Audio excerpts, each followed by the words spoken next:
Even after attempting to save his daughter 99 times, every effort ended in disaster, with her dying each time. It all began when humanity started turning into zombies, causing the collapse of the entire world. One desperate father did everything he could to fight against the undead and protect his beloved daughter, but he was powerless. It didn't take long for both of them to push up daisies. Instead of finally resting in peace, he's summoned by a goddess who grants him 99 lives. Basically, he can die 99 times and come back again and again, just so he can try to survive. He begins his quest to protect his daughter from scratch. And so, this vicious cycle of dying and being sent back in time continues. Each time he regresses, he tries to do better than before, only to end up defeated. Even then, this superdad never loses hope. He stubbornly clings to the only goal he has in mind. Even if it means repeating this hellish loop tens of thousands of times, he'll gladly do it, so long as there's a chance to rescue his daughter from this nightmare. On his second-to-last attempt, he finally reaches a fortified sanctuary where he could have found refuge under military protection. But by the time he finds it, his daughter is already gone. Instead of taking his life and starting over, he accepts this tragic fate and lives out the rest of his days like a normal person. But even after all those years, his longing to save his daughter never leaves him. Eventually, desperate to reunite with her, he takes his own life, redeeming his final chance to save her. As he stands there after returning, fully prepared to move forward, he recalls how he had once reached that shelter, Dijon,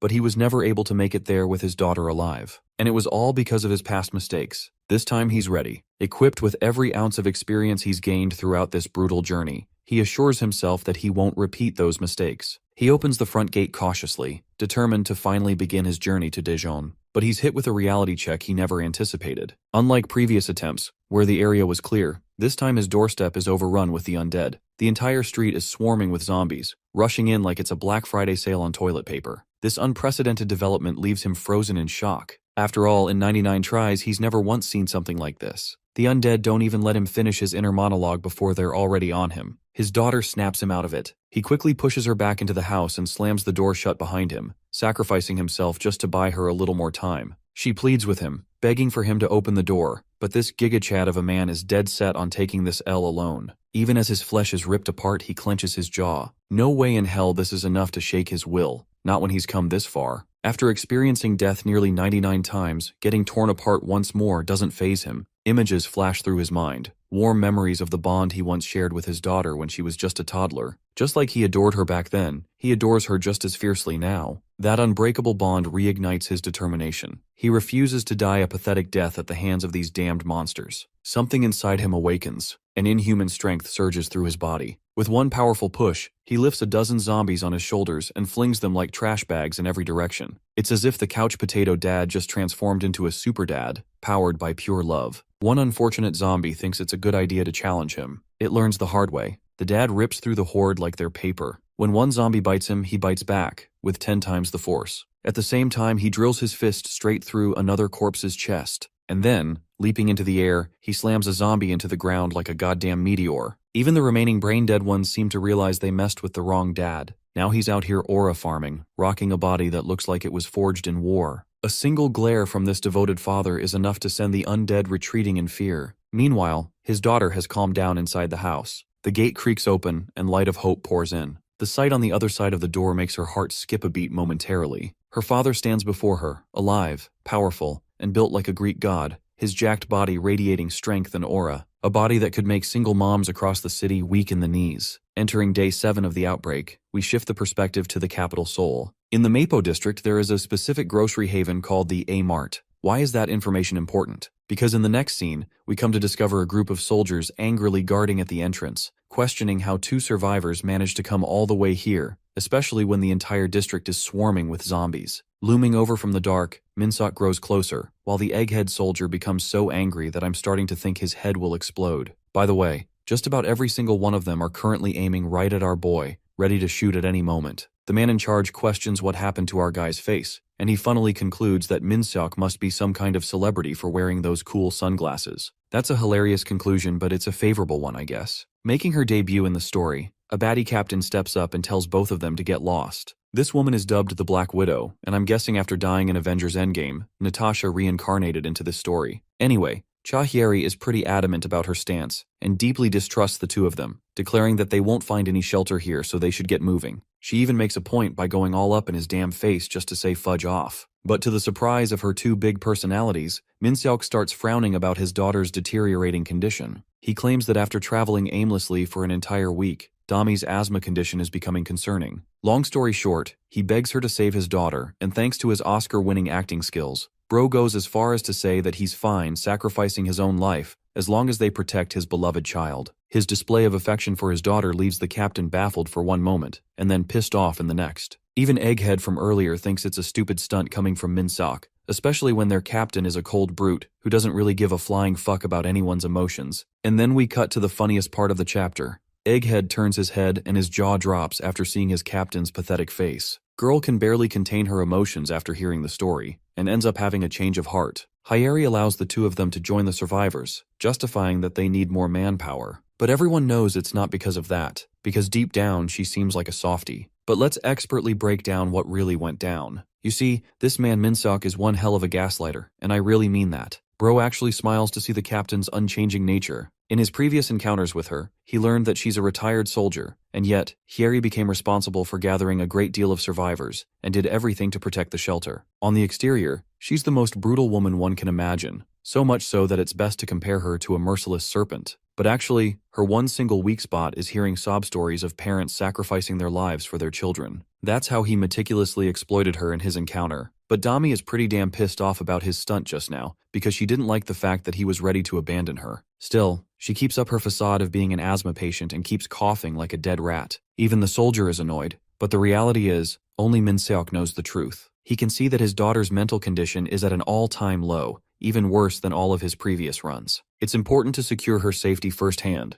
The part that bugs him the most is the occurrence of two unpredictable variables. Because only in this life has he experienced a shift in the timeline based off of what happened a week ago. Then there's him, who was bitten by zombies and somehow ended up getting superpowers for it. It's almost like he has become foreign to his own body, to the point it wouldn't be far-fetched to call Min-seok a zombie anymore. Let's explore the early stages of survival. You see, the mart promises plenty of supplies and resources for them to enjoy. Not just that, the place is heavily guarded too, ensuring proper protection. Strangely, he discovers a collapsed building just next to it, because he'd never seen something like that happen before. The soldier is surprised by his admission, and even calls him out for acting like he's seen the future or something. Anyway, he talks about the incident that took root 3 days ago. A bunch of zombies began attacking them out of nowhere, and the captain, being selfless as she is, lured them all away by herself inside that same building. With the place filled with bloodthirsty zombies to the brim, this woman annihilated the building using explosives they had set up in advance. The whole building collapsed, and in its obliteration, the zombies were crushed. With the way things are right now, they can be compared to rubble and dust, because they're definitely not getting up after that.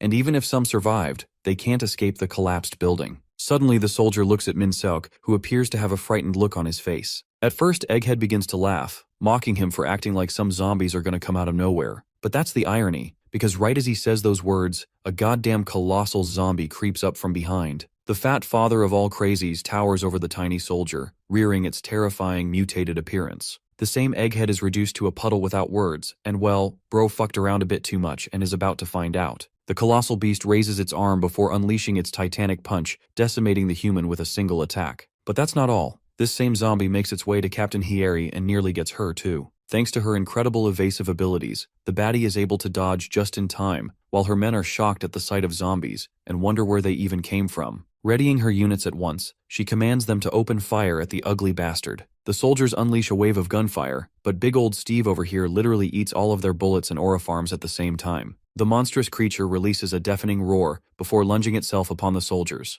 The massacre begins with a single uppercut taking out 3 of Hyeri's men. One poor guy is left defenseless, frightened for life, and for some reason, the zombie decides to use both his arms just to smash him to pieces. Fortunately, the selfless captain uses her backpack as the perfect distraction and manages to rescue him away from danger. She reminds the clown to maintain his composure if he wants to live. The baddie captain is lost in her thoughts and tries to regain her composure, realizing that they're no longer facing an ordinary zombie. Her first cause for concern is the mart, and recalling that it's a safe haven, she leads the survivors towards it. Of course, as they're bolting ahead, Min-seok tries to talk his way through, only for Hyeri to tell him to shut his ass up and keep moving those legs. The problem is, Dami is facing trouble keeping up, activating our boy's fatherly instincts. The Gucci version of Nanami makes a turn to face the ugly pile of zombie meat, and pouring his everything into a punch, he rages to fight the beast using only his hands. Let's switch to the perspective of Hieri, who intends to lure the monstrous zombie to a special barricade they built right outside the mart. The barricade is so sturdy and thick that there's absolutely no way for anything to take it apart, even if it's a colossal zombie. With this, Hieri will be able to delay their doom until they can focus on exploiting its weak spot.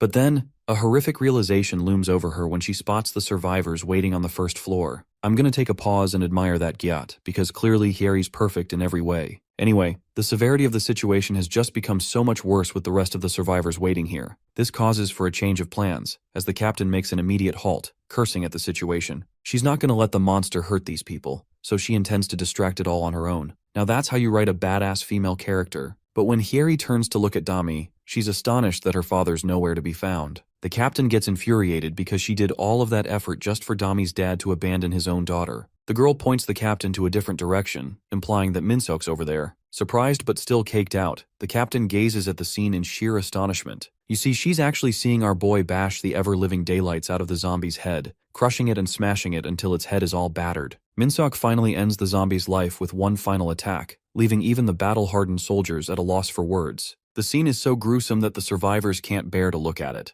Having ended the zombie's life, our boy casually regains his breath, acting like he didn't just take down a behemoth with his bare hands just now. Facing him with suspicion and shock is Captain Hieri, who can't even bear to make sense of what happened. Minseok doesn't care about anyone. The first thing he does is apologize to his beloved daughter for breaking his promise and exposing himself like this. He openly confesses that he cares more about his daughter's safety even more than his own secret, which is why he took action. But the situation has become complicated now that Hieri is extremely wary of this man, so much so that she points a gun straight at him, questioning his real identity. Looking ripped out like a damn gigachad, Minseok officially introduces himself and begins to take off his glasses. The fact that he's going this far causes his beloved daughter great worry, because she fears that if he reveals his true identity, the soldiers will kill him. The scene comes to a chilling conclusion when Minseok names himself a zombie, before adding the word expert ahead of it. His words cause the atmosphere to go dead silent, causing both Hieri and his daughter to be confused because what the hell is a zombie expert? Activating his Gaslighter Pro Max skills,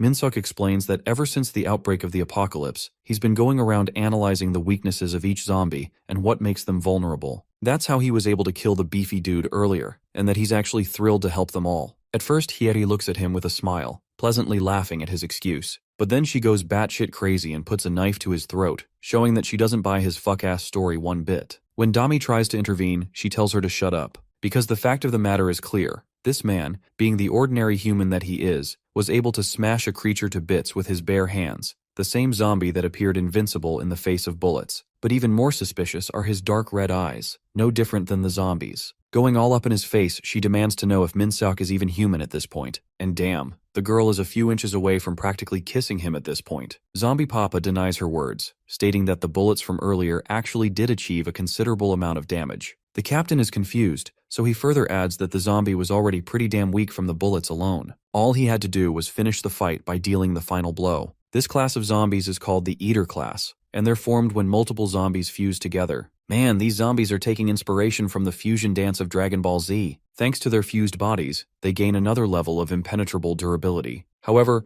durable as this zombie can be, there is one glaring weakness. That weakness is targeting its neck. As he shares this explanation, Minseok internalizes that technically he's not stating any lies, even though it's true that any ordinary punches wouldn't have been able to kill the monster. Hieri objects to his eyes, to which he casually tells her that he shares a genetic condition, causing his eyes to be lacking in melanin. It's actually the main reason he covers his eyes in the first place, because he knows that other people look at him weirdly, just like the captain is doing right now. With both of her concerns clarified, Minseok takes control of the conversation and questions if the captain still believes he's a zombie. The captain draws a concerned and skeptical look on her face. Despite his words, she can't help but shake off the feeling that something about this man just doesn't add up. But even then, the one convincing factor about him is that if he was a zombie, he would have lost his mind and wouldn't ever bother protecting his daughter. Thanks to that, Hieri ends up persuaded and turns away, allowing both of them to take shelter inside the mall. With her Jupiters turned to our screen, Captain Guyot does leave a reminder to Minseok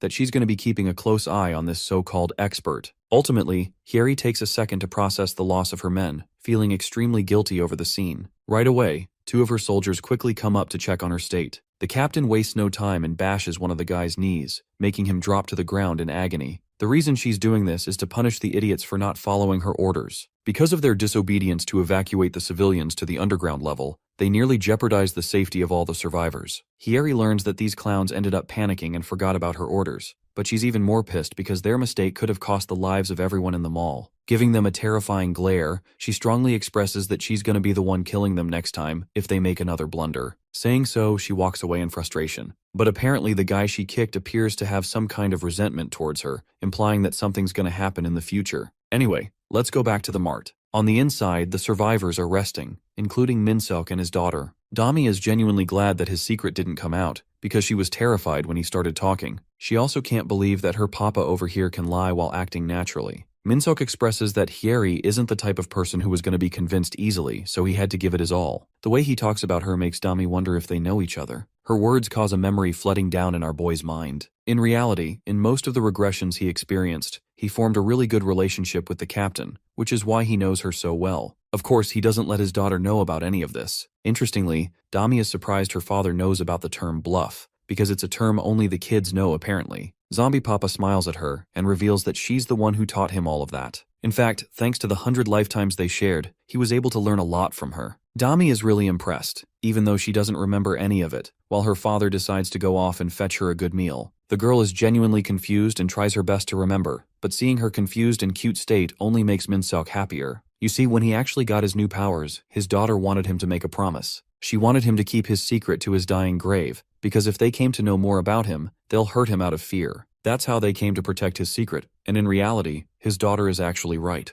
Minseok navigates the mart and internalizes his thoughts, knowing that if his identity slipped up here, the rest of the survivors will be tossed into a state of panic. A little while later, he eventually returns to his daughter with some food, but by the time he's back, she's already sleeping like a log from exhaustion. Minseok covers her up in a blanket to make sure she's resting nice and cozy, and then turns his attention to the critical problem. The zombies are even faster than before, and not just that, hundreds of them swarmed his door at the beginning. More mutations are on the rise, and it's only been a week of outbreak. At a speed this rapid, things are going bad. In fact, none of it was like in any of his previous lives, forcing the situation to create even more variables than before. The big question still lingers in his mind. Just why are the zombies changing so fast? To answer this, he has a best guess. It's actually because of his own influence.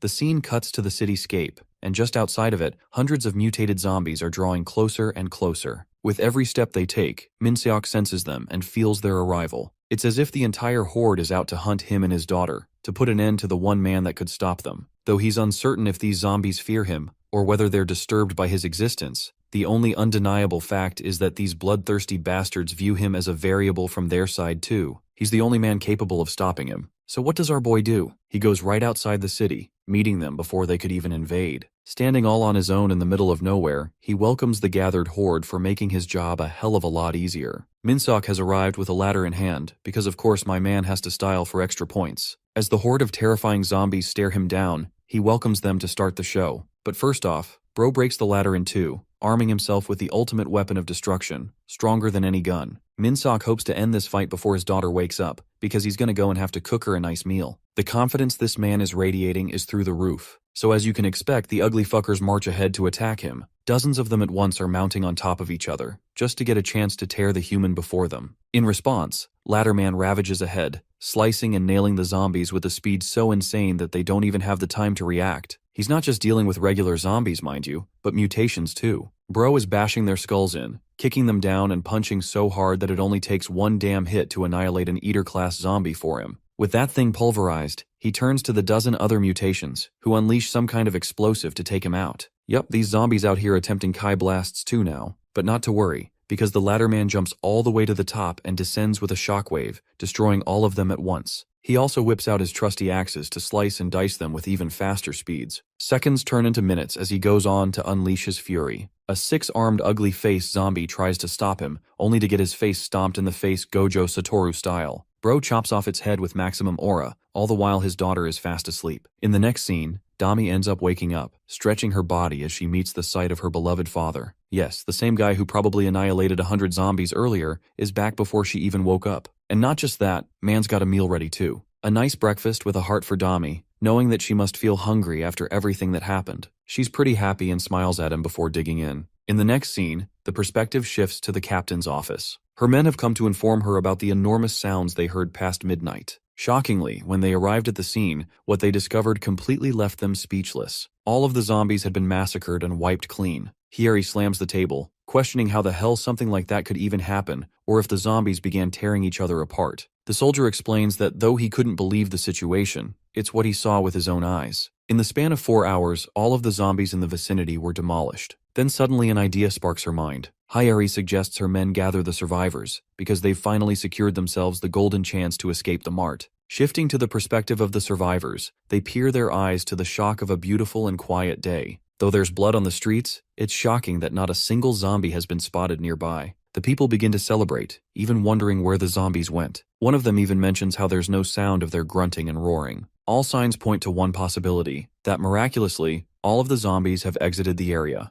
It's a cause for celebration for these folks, who after living a life of terror ever since the apocalypse broke out, finally get a chance to experience a sense of safety and relief. Even Dami is confused and mentions to her father that maybe the zombies really did disappear in the end. Little does this girl know, her papa decided to run a city-wide fade check on the fuckers only last night. He slaps a helmet on top of her head and addresses her with caution. Minseok has only one instruction for his daughter, that no matter what happens, she will make sure she doesn't take off the helmet. His words imply a hint of something terrible happening in the future, making his daughter question what he means. Their conversation is interrupted by Captain Hiyeri and her men arriving at the mall with a megaphone in hand. She raises it before using it for an immediate announcement, addressing the mysterious deaths of the zombies of the entire area. With her practically confirming the zombies being thoroughly wiped out, the people only cheer in celebration and joy, expressing relief at their safety. But these guys are about to experience a real betrayal, because right after sharing that news, Hiyeri goes on to tell them that they'll all be exiting the area right away. Her words are shocking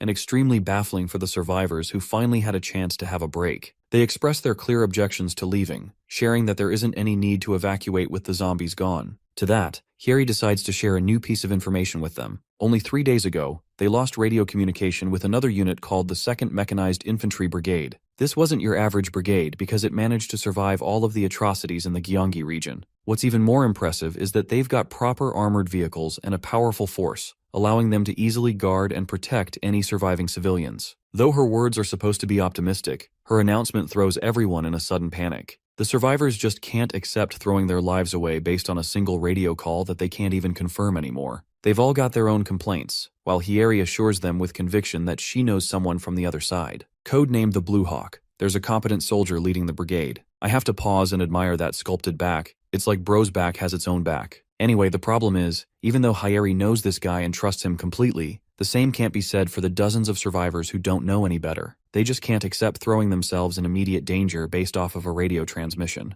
The crowd is getting out of control, and Hiyeri is losing it too. She tries her best to explain that they won't be able to survive another raid if the zombies show up again. But the citizens are falsely comforted by their present and think that staying in one place is the best option as the zombies won't return. One guy from the survivor group gets pissed off and roars his complaint. Bro thinks that Hiyeri is making a hasty decision based on her feelings because she's a woman. I imagine this guy must be taking lessons from Andrew Tate because what kind of logic is even that? This simple and retarded approach actually lures the rest of the crowd to pin the blame entirely on Hiyeri. Finally breaking his silence, the zombie expert Gigachad steps in to silence everyone with a bone-chilling reminder. The zombies are gonna return, whether they like it or not. The same dumb dude who called Hiyeri an ineffective leader just now tries to take issue with our boy too, but Daddy Minseok over here simply takes one look at him and reminds the room temperature IQ clown that by staying here, they're gonna be serving the new horde of zombies a fresh meal. By the way, Minseok scares the ever-living crap out of the guy with his fearsome visualization of what will actually go down. He calls out the guy's bullshit and leaves him frightened in shock, so much so that even the guy's own daughter is wondering what scared him. Back to Papa Minseok, he makes it clear that there's no guarantee whether they'll survive the transition phase to group up with the brigade. However, his words only inspire fear and uncertainty in the survivors, who don't want to bank their chances on something that doesn't guarantee their safety. To play them at their own little game,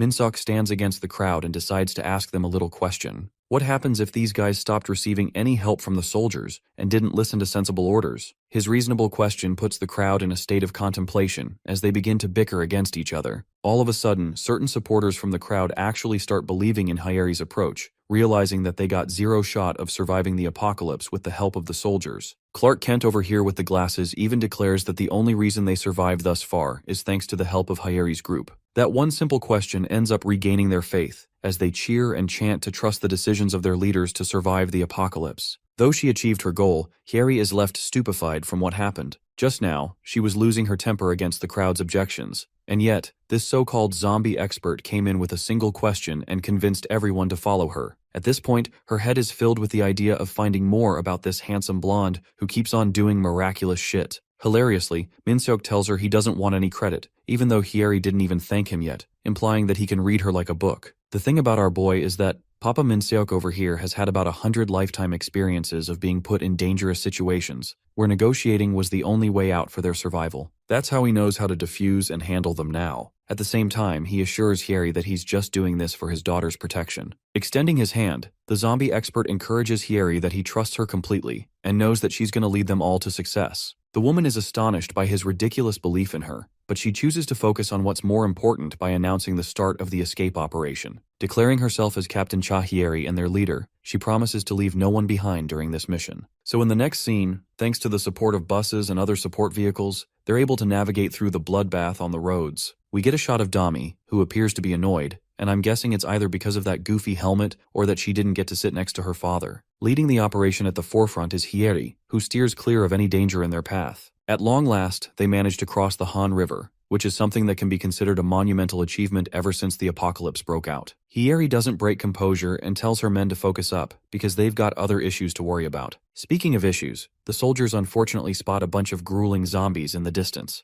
These ugly bastards are practically mounting on top of each other just to get near them. The captain immediately commences the start of their operation the moment she sees the zombies, and instructs the civilians in Team C to stick to the right lane, while she and her men will aim for the left. Since we've already come this far, let's talk about one specific trait of zombies. Their hearing is heightened much more than their sight. How can one use this to their advantage, you might be wondering? Well, Hyeri beautifully demonstrates this by shoving boxes of metal cans, striking the zombies' faces and creating a bundle of noise. This chain effect of sound causes severe sensory issues for the zombies, causing them to scream and get more aggressive. The point isn't to distract them, but to make them engage and tail their vehicle. Hyeri signals her men to speed up, making sure they're at a safe distance even if the zombies run much faster. The only problem? There's practically an army of zombie marathon runners trying to become the next David Goggins. They're going so fast that it's becoming a concern to keep their distance from them. The captain knows what to do with the gigantic horde, and orders her men to head towards the Seongsan Bridge. The bridge has actually collapsed, and now it's time for us to explore the second most notable trait of zombies. No matter the severity of the situation, their one and only objective is to chase after humans. The intelligent captain exploits this trait by instructing her men to pull a 180 on the vehicle, allowing for a sharp cut just before reaching the edge of the bridge. Meanwhile, the zombies who are charging like hell end up finding it incredibly difficult to break their extremely fast momentum. This results in the entire horde crashing against each other, all the while allowing Hyeri's truck to readjust and take out any zombies nearby. The horde is still far from being wiped out, because a lot of the zombies are still lingering around. This leads us to explore the third trait of these bloodthirsty freak shows. Their weakest part of the body is their back. Basically, the goal is to hit them in the ass, which is what happens when Minseok comes out with a goddamn road roller, grinding their bones to dust. Famously dubbed as the king of the construction vehicles, the road roller makes for an excellent grinding machine to make a flat pizza out of the zombies. To be honest, the way this man is out here glazing this machine almost makes me want to see a road roller or a farming edit. Can't say the same for these zombies though, who are out here getting demolished with our boy grinding them down. Some of them are even stupid enough to approach the giant machine in question, only to get annihilated because of their own mistake. Witnessing the massacre of the zombies leaves Hyeri and her men speechless. Thanks to its massive size, Minseok is able to use the machine to drive all of the zombies at the edge of the bridge, and even throws them right down into the ocean. The scene quickly shifts to the perspective of Dami and the other civilians. As I said, she appears to be bothered about something that happened before they left. We actually get a flashback sequence of their conversation, where she was strongly opposing her father's decision to take on the risky job of helping the soldiers. The one thing she feared most was Minseok's secret accidentally getting revealed in front of the soldiers. Luckily for her though, at present, he appears to have returned in one piece. And yes, the One Piece is real. Funnily enough, back then, he told her he'd be playing a simple role of assisting Hyeri's team. But now that he's back on a damn road roller with the scattered remains of zombies, the girl is at a loss for words. Captain Hyeri jumps out and orders everyone to get behind her because she spotted a bunch of raging zombies coming right this way. Unfortunately for them, the road roller cruises ahead, obliterating every zombie in sight and clearing an easy path for the civilians to navigate. The survivors successfully make their way out of the threatening area, At last, after a long journey of battling zombies, they've stepped into the protected base of the 2nd Brigade. Let's talk more about the brigade itself. This unit is known for always outlasting for a long time in almost every regression Minseok experienced. It is actually considered an important checkpoint in his overall mission before reaching the safe haven of Daejeon. Now, the fact that they were able to step foot in this place in just the span of 8 days is commendable beyond comparison. Still, his worried dad instincts are starting to kick in, knowing that if he allows himself to become arrogant because of his strength and progress, the same will happen again. Dami is going to be devoured and he will be helpless to do anything about it. Even in this life, he's going to use the same exact roadmap he used in all of his previous lives to prevent as little change as possible. In Minseok's eyes, this is where the real fight begins. But for now, he's getting praised all around, thanks to his collective efforts to save everyone's lives. Even though the soldiers discovered the road roller on their own, none of them knew how to operate the heavy-duty machine.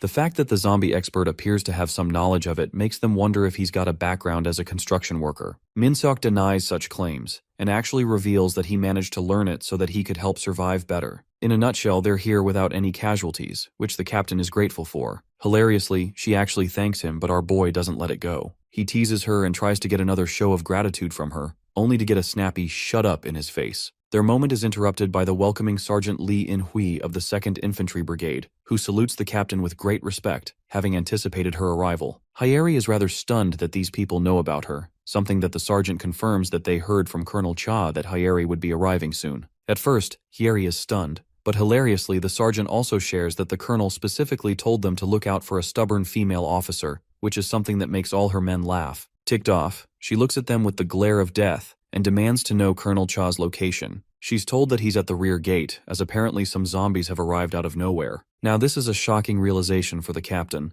and she's terrified to hear that the colonel went with his own squad to handle the threat. The sergeant calms her down, assuring that nothing of the sort happened, but for some reason, he lets out a nervous smile and averts his eyes, implying that there's more to the story. You see, the badass colonel didn't go with his troops. In fact, he went all on his own, because that's how much of a goddamn badass he is. Let's cut to his side of things. At the rear gate of the brigade, the soldiers are observing the scene from the watchtower, counting down on a new record for the colonel's accomplishment. They sing praises of him clearing the zombies within 35 minutes. Apparently, this guy loves using melee weapons over guns, believing that an axe is a zombie's ultimate kryptonite. Bro makes it harder for himself just to have more of a kick out of it, and enjoys looking at their ugly heads after cutting them off. Meet the Blue Hawk, who is decorated with past achievements, and is currently the commander of the 2nd Infantry Brigade. The soldiers are terrified of his reckless ways and recommend that he use a gun next time, because even though know that if this guy turns into a zombie, the world is going to come to an end. Cha Peng-ho laughs with great joy, unable to imagine a day where he gets bitten by a bunch of dumbass zombies. He even boasts that he's on a different level, so basically they're slow as fudge to this man.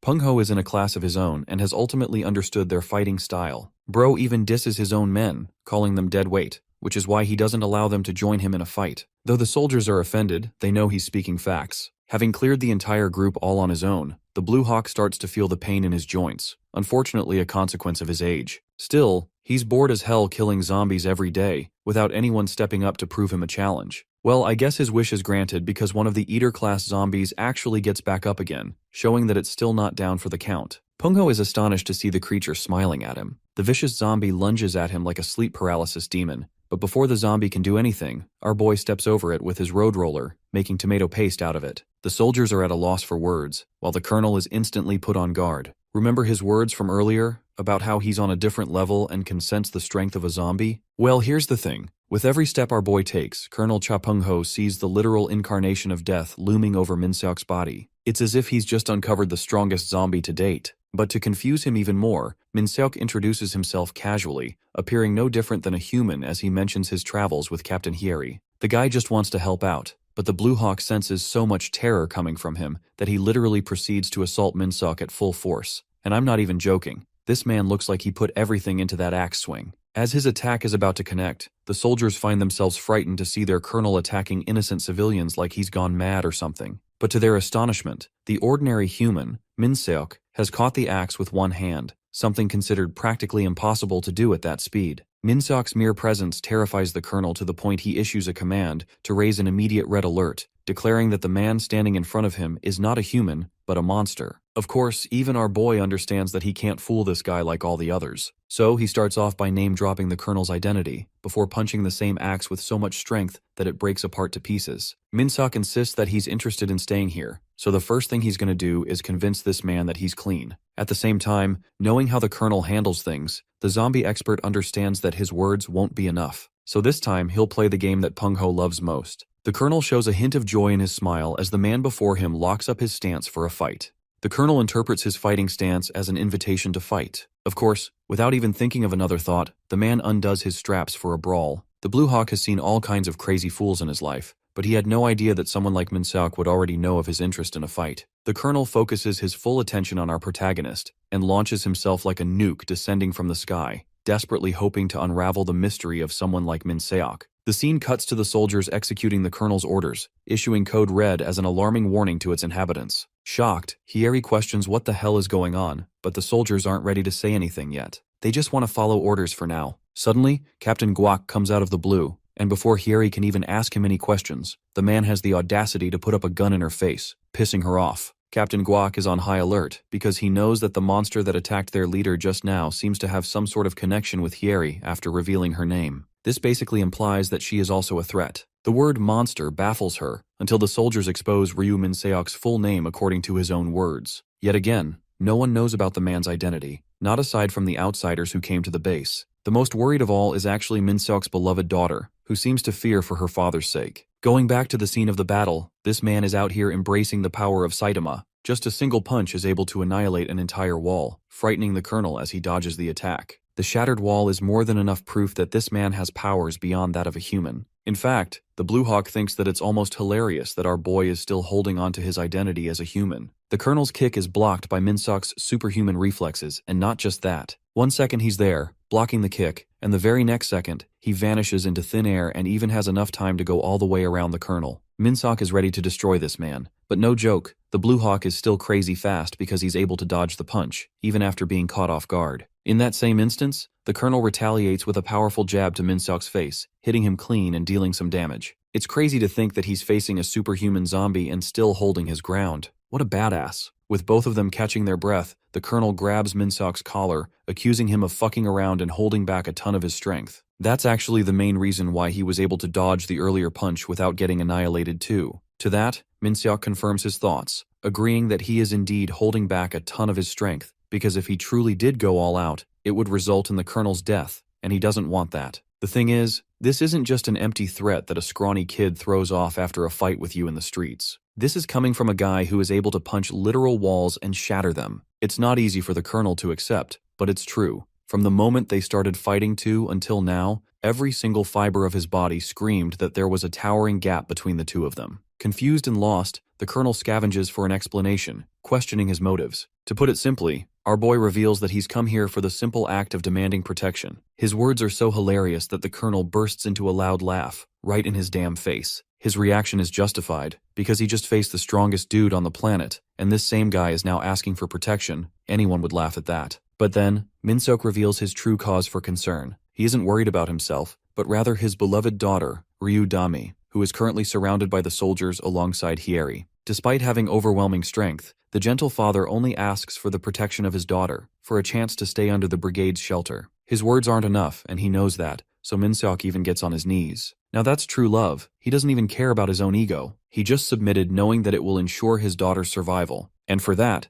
Min-seok agrees to do anything the colonel asks of him, as long as he can guarantee his side of the deal. That night, the scene shifts to the civilian shelter of the brigade. This facility is home to the casual survivors, but there's a shift in their attitude. Upon hearing the word monster connected to Ryu Min-seok, the civilians are drenched in a sense of terror. They start becoming suspicious of our boy's intentions, and even point out the irregularities in his strength and eye color. As a consequence, everyone is starting to think that he's a zombie. Speaking of our boy, despite everything he did for the colonel that evening, he is still chained up and detained for the time being. He recalls the Blue Hawk's words, who promised to uphold his end of the deal, allowing everyone to stay at the brigade. But his main concern arose when it came to Min-seok himself, especially when a guy like him is incredibly dangerous if left all alone. To that, it was actually Min-seok's personal suggestion to isolate and detain him for as long as it takes, so he can assure and establish trust with the brigade and its people, to show them that he's not a threat. Though he is alone right now, his daughter Dami loves him so much that she came to sneak up on him. She cheers him on from the other side, and that's the happiest feeling for the father, to see his child alive and well. Dami is happy to reveal that right after the emergency warning was lifted, the soldiers genuinely took great care of them, so much so that they allowed her to visit her father. Also, she really didn't like the congested setting of the shelter. Even after enduring so much pain for his daughter's sake, Min-seok apologizes for being unable to keep his promise. She's surprised, but he feels guilty for having betrayed her a second time. At this point, he's starting to think that she really feels disappointed in him for being unable to keep his word. To his surprise, she bangs the window and reminds him of his invaluable contributions. If Zombie Papa over here didn't do what he did, then none of the people would have enjoyed the shelter of the brigade. Instead of feeling guilty about it, she gives him a happy smile and lets him enjoy the feeling of having done it all, even if others disapprove of him. Honestly, I feel really bad for the guy. He tries so hard and the people still judge him for it. But for Dami, she reminds her father one last time that she places complete trust in him. The sweet moment concludes with Dami realizing she's got to run back because of an upcoming roll call. Bidding her father farewell, the girl blazes off,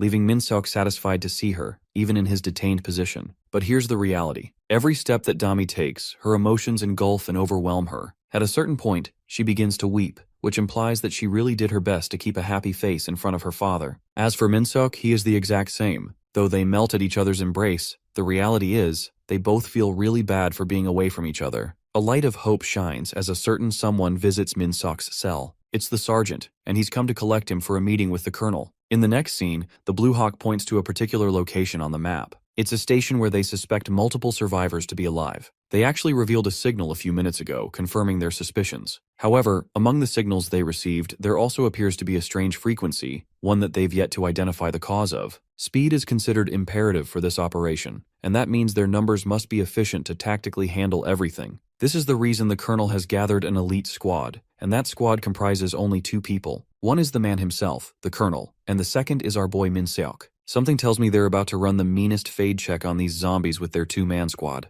Anyway, the colonel wants to use this opportunity to test Min-seok's resolve and his love for his daughter, so that he can finally see if the father is willing to do everything for her sake. Just after hearing those words, our boy breaks open the chains like he's some goddamn superhero. It's a way of implying that he could always break out of confinement, but didn't for his daughter's sake. Min-seok asks when they're leaving, only for the colonel to smile in amusement. The Blue Hawk declares that they'll leave at once, and oh my god, the way both of them are aura farming in this final shot tells me those zombies are cooked for life. Thus commences the start of the Goopaball Station rescue operation.